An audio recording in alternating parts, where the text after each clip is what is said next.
આના રોપા કેસર આંબા છે અને આને તૈયાર કરવામાં ખાલી 2 વર્ષ થશે, કેમ કે અમે આમાં વર્મી કમ્પોસ્ટ વાપરશું.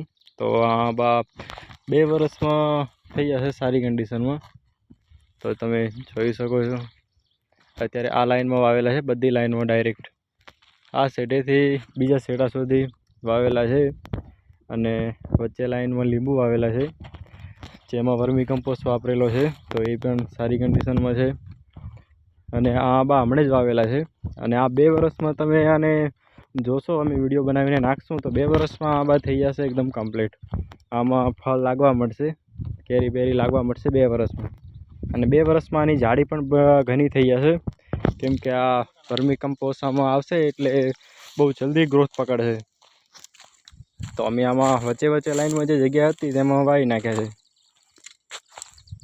તો જોઈ શકો છો અત્યારની કન્ડિશન જો, અને 2 વર્ષ પછી જે આની કન્ડિશન થશે એનો પણ અમે વિડીયો નાખશું. અને અત્યારે જો અમુક આંબા તો ગ્રોથ પણ લેવા માંડ્યા છે સારી. ને જો કોઈને વર્મી કમ્પોસ્ટની જરૂર હોય, કોઈને જોતું હોય તો અમે ખુદ જ ફાર્મ પર બનાવીએ છીએ. તો કોમેન્ટ કરો જેને જોતું હોય વર્મી કમ્પોસ્ટ ખાતર, જેને ફાર્મ હોય, જેનો બગીચો હોય, જેમાં નાખવા માટે કોઈને જરૂર હોય તો કોન્ટેક કરો.